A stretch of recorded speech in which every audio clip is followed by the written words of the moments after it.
Bom, olá, seja bem-vindo a mais um vídeo aí. Bom, para quem já tem acompanhado alguns vídeos meus aí, sabe que eu escrevi um livro aí sobre banco de dados Java, né? Então, banco de dados Java, aprenda o básico que você precisa saber, né? O autor sou eu, Salomão Francisco da Silva.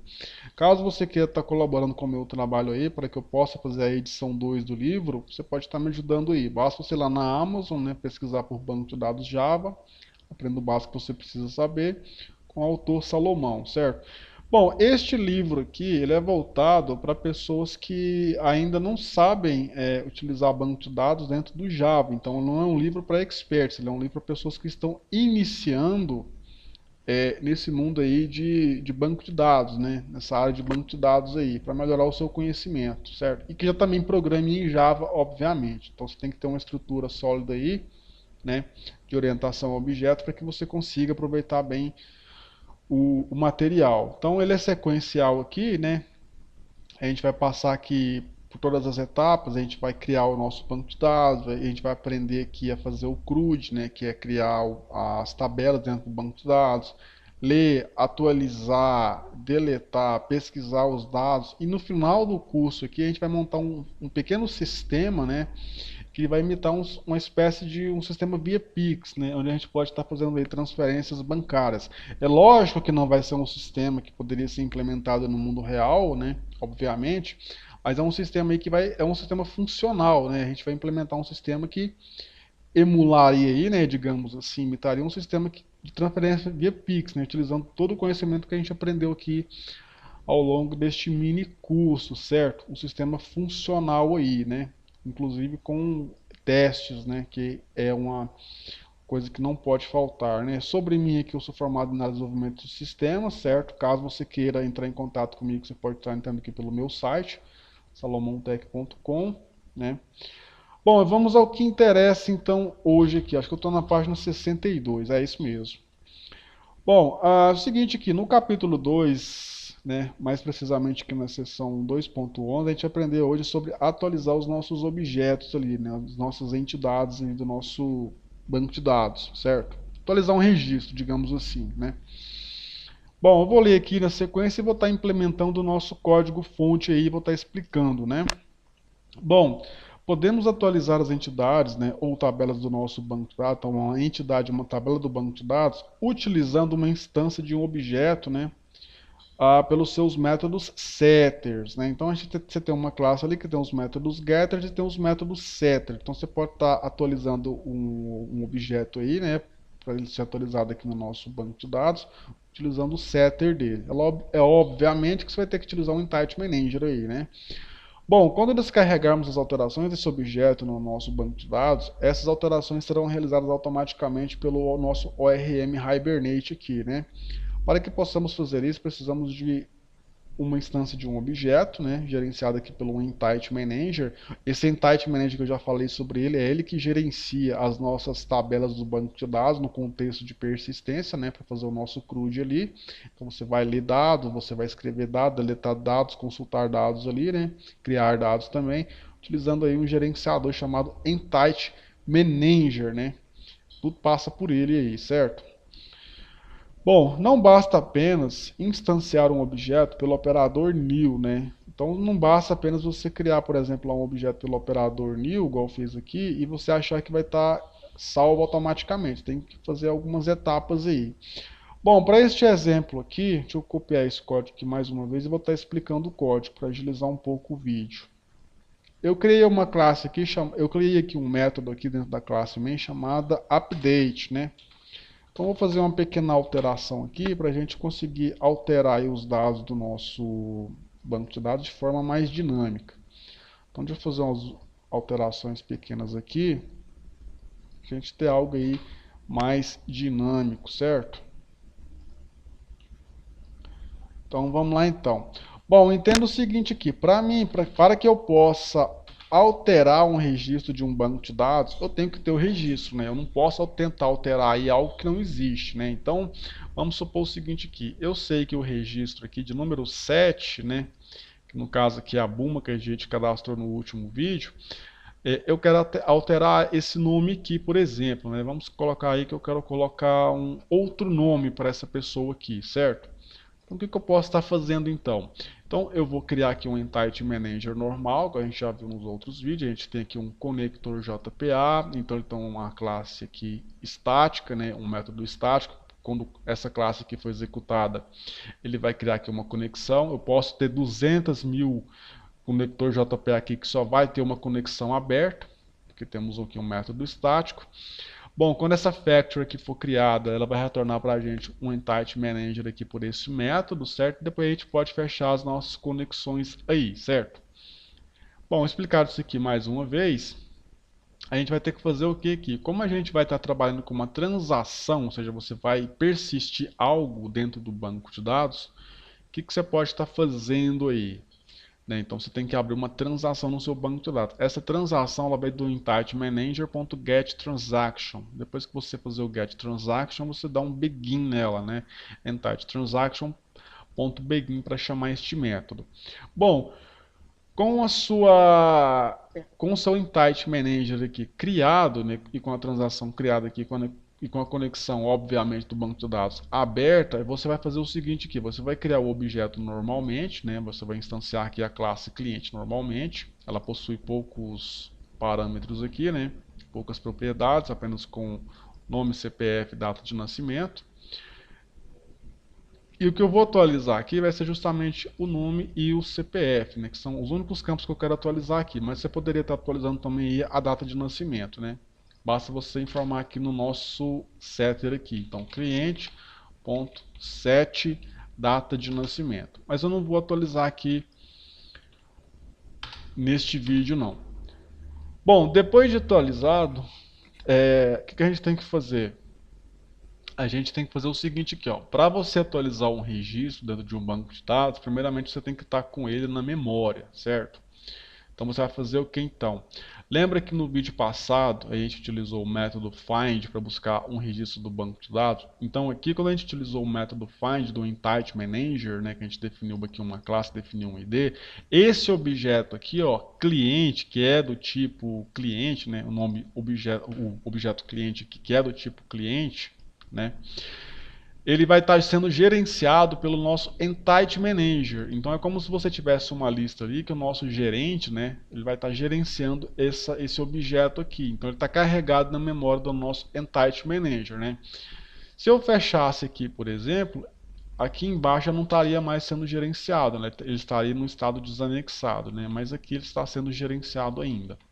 Bom, como você pode ver aqui, primeiramente eu precisei aqui, antes de atualizar algum dado aqui, eu preciso carregar esse objeto na memória, com ele instanciado, aí sim eu vou fazer o quê? Eu vou atualizar as propriedades dele, no caso aqui o nome e o CPF. Depois o que eu vou fazer? Eu vou fazer um commit aqui normalmente, igual eu fiz aqui, ó. No nosso primeiro vídeo lá, que a gente falou sobre um insert, vou fazer um commit para comitar esses dados. Por fim, que vou fechar o nosso Entity Manager, certo? Para que não fique pendurado aí, vou fechar a nossa conexão com o banco de dados. Bom, eu sei aqui que o registro, né, de número 4, ele existe, né? Que é esse Carlos Soares aqui, né? Então, eu vou atualizar esse registro aqui. Então, como eu já criei aqui o nosso método update com os comandos ali para a gente atualizar os nossos registros, eu vou simplesmente aqui invocar aqui o update, né? Eu vou informar o ID, no caso aqui, eu quero atualizar o ID de registro 4, certo? Então eu vou informar aqui o 4. O que eu vou informar aqui que eu quero atualizar? Eu quero o nome, né? Eu quero que aquele nome Carlos ali, vamos supor que foi um cadastro errado, eu quero colocar um outro nome. Vamos colocar então o nome aqui de Paulo. Paulo César, né? Bom, e o CPF aí, vamos colocar um CPF que não existe, né? Vamos colocar aqui 000.123.456 e 09, né? Beleza? Vamos atualizar então esse registro aqui, ó. Bom, repare o seguinte então, que antes de eu executar este método aqui, então vou fazer o seguinte aqui, ó, select cliente, select from cliente, where id igual a 4, que é esse registro aqui, ó. A gente selecionar ali o nosso cliente chamado Paulo, certo? Deixa eu listar aqui de novo para a gente ver aqui, ó. Faltou o Coringa aqui, o from aqui, né? Então selecione todos os dados aqui, né? Selecione todas as colunas do nosso banco de dados, da nossa tabela cliente, quando o ID for igual a 4. Bom, agora eu vou rodar aqui o nosso programa para ele atualizar aqueles dados ali. Então não vai chamar mais agora, não vai chamar, deixa eu fechar aqui o meu Git, não vai chamar mais agora aqui Carlos Soares, e sim Paulo César. Então vamos consultar novamente aqui os dados. Tá aí, ó, atualizou os dados normalmente, atualizou aqui o CPF, estava 000 final 22, agora está aqui o 000 final 9, e atualizou também aqui o Paulo César. Repare que a data de nascimento, ela continua a mesma, certo? Porque eu não atualizei ela aqui, ó. Então o nosso Hibernate, ele tem a capacidade aí de atualizar apenas os dados que eu informar aqui, certo? Então, por exemplo, aqui vamos supor que eu não quero atualizar o CPF, certo? Eu vou remover aqui então esse método CPF, certo? E quero atualizar apenas o nome. Então, o que eu vou fazer então? Vou remover aqui o CPF, certo? E qual registro agora que eu quero estar atualizando aí, certo? Então, vamos pegar aqui o registro de número 5, né? Que também é Paulo César. Como eu havia cadastrado 2 vezes no começo, então tá Carlos Soares aqui, né? Eu vou colocar um outro nome para ele aqui, mas eu vou manter o CPF, vou manter a data de nascimento. Eu quero atualizar apenas o nome. Então vamos colocar um nome aqui para o registro 5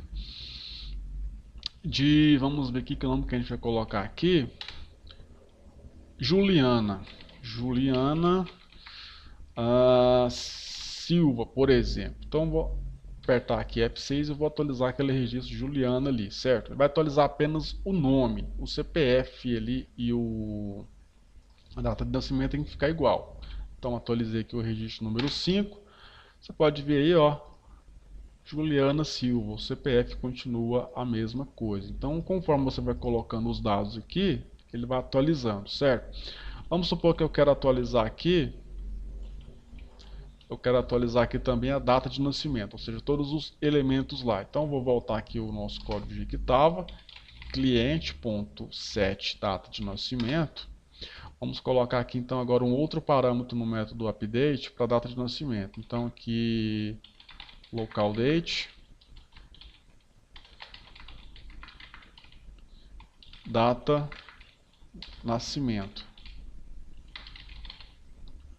Data de nascimento. Então vou copiar aqui, vou colar aqui dentro do nosso parâmetro, vou atualizar agora todos os dados aí então, certo? Então aqui no parâmetro, no nosso método, no nosso objeto cliente aqui, eu vou atualizar o nome que vai vir aqui do parâmetro, o CPF vai vir do parâmetro e a data de nascimento vai vir do parâmetro. Aqui vai dar um erro aqui, obviamente, porque eu preciso informar aí, né, a data de nascimento. Então local date,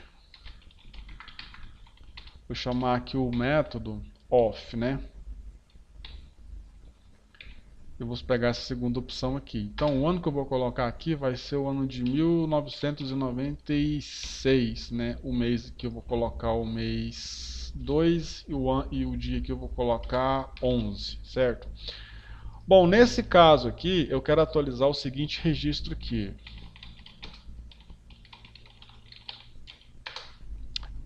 Já atualizei alguns aqui, né? Eu quero atualizar eu mesmo, né? O registro de número 1, certo? Então vou colocar aqui um outro nome aqui. Então é o seguinte aqui, eu quero atualizar o registro de número 1, que é o meu nome ali, né? Eu quero colocar Valdivino. Valdivino Francisco. Obviamente aqui eu vou ter que atualizar o CPF, né? A única coisa que eu vou fazer aqui é colocar o 88 aqui, né? A data de nascimento aí, vamos colocar 1976, né? 2/11 de 76. Bom, repara o seguinte aqui, se eu vim aqui, você pode ver aqui, ó, select from, cliente, where id igual a 1, ou seja, está exibindo aqui o meu cadastro. Agora eu vou rodar o sistema, apertar aqui F6 ou aqui no play aqui, ó, tanto faz. Guardar alguns segundos aí, ele vai se conectar, vai atualizar os registros e vai fechar a conexão. Se eu for visualizar os dados aqui, ó, tá aí, ó, alterou normalmente, viu? Ó, alterou aqui agora o nome para Valdivino Francisco, a data de nascimento aqui é em inglês, né, 11/2/76, e alterou também aí o CPF, né? Bom, se você fosse fazer essa atualização aqui utilizando o JDBC puro, você teria que abrir a conexão com o banco de dados. É claro que você poderia ter criado uma classe como essa aqui e tal, teria que criar uma conexão com o banco de dados. Você teria que atualizar manualmente ali, né, converter o seu cliente para um comando ali que vai atualizar os registros do banco de dados, né? Utilizar aí uma query semelhante a essa aqui, né? Aliás, um update, né? E atualizar os dados via código. Então ia dar uma dor de cabeça terrível. Aqui você pode ver o seguinte aqui, ó. Eu atualizei o nome, né, do nosso cliente aqui sem utilizar uma linha de instrução SQL. Então a pessoa que for dar manutenção no seu código depois, ela não vai ter que ler aqui, por exemplo, um update aqui, where 1, certo? Setando os dados ali do nosso cliente. Ela vai apenas bater o olho aqui e já vai entender o que está acontecendo aqui no seu código, né? Porque ela entende também as especificações JPA, ela não tem que entender de instruções SQL complicado. E com isso você ganha o que? Manutenabilidade do seu código fica mais legível, seu código fica mais entendível, né? Seu código fica mais seguro, porque você está utilizando aí, por exemplo, o Hibernate. Depois eu vou te explicar também um contexto chamado de cache, né? Você vai ver aí também que você, quando executa duas instruções, não precisa executar novamente ela, porque já está em cache aqueles dados ali, né? O que agiliza bastante aí, libera o seu banco de dados, certo? Mas isso vai ser um assunto um pouco mais complexo mais para frente. Bom, o que eu quero mostrar aqui com o intuito disso aqui é o seguinte: você conseguiu fazer aqui um update, atualizar um registro, sem uma única linha de código SQL. Por debaixo dos panos, quem vai se virar em gerar esse código SQL para você é o Hibernate, ele que vai se virar. E como ele é amplamente testado aí pela comunidade, né, então a comunidade garante que ele é seguro, porque ele segue as especificações JPA, certo? Então aqui eu não vou entrar muito em detalhes aqui do que eu fiz, né? Eu apenas abri aqui uma transação, né? Aí eu startei ele aqui com o begin, depois eu pesquisei aqui o nosso cliente aqui através do método entityManager.find, né? Que vai chamar o método find, identifiquei aqui através do cliente aqui .class, né? Aqui eu atualizei aqui o registro de número 1, mas aqui eu atualizei através de um método que eu criei aqui, certo? Tem muito explicar muito aqui. Depois eu vou fazer a transação comitar, ou seja, comitar é você persistir os dados ali. E por fim, para fechar ali com chave de ouro e você liberar as conexões ali, liberar a memória do seu servidor MySQL, que é o nosso servidor que a gente está utilizando aqui, nesse computador local, você vai ter que fechar aí o gerente de entidade e também a conexão com o banco de dados. A partir do momento que você fecha um Entity Manager, você não consegue fazer mais operação nele, certo? Isso tem que ficar bem claro. Então, por exemplo, aqui, se eu fechar esse Entity Manager aqui, ó, depois que eu der o begin, eu não vou conseguir atualizar os dados, vai dar problema aí, ó. Quer ver? Deixa eu só finalizar aqui rapidão. Os dados não vão ser, ó, vai dar um problema aqui, ó, porque não está sendo mais gerenciado. Então você tem que seguir uma etapa aí, né? Uma ordem cronológica aí, digamos assim, né? Mas é tranquilo, né? Você vai praticar aí que eu mostrei o antes e o depois, né? Se você praticar aí, você vai conseguir fazer tudo certinho. No próximo vídeo aí, na seção 2.12, eu vou falar aqui sobre como você pode estar excluindo aí um objeto, né? Que é a última opção aí que a gente vai ver, que é o delete. Depois disso aí a gente vai conseguir montar o nosso projetinho ali do sistema via Pix, né? Provavelmente nos próximos capítulos, certo? Bom, então te espero no próximo vídeo aí. Valeu, espero que tenha ficado entendido esse assunto. Eu sei que às vezes eu complico um pouco aqui, né? Eu gravo um vídeo um pouco maior do que deveria, mas é assim mesmo, né? Tem que explicar passo a passo aí para não ficar nenhuma dúvida, certo? Então, valeu, até mais.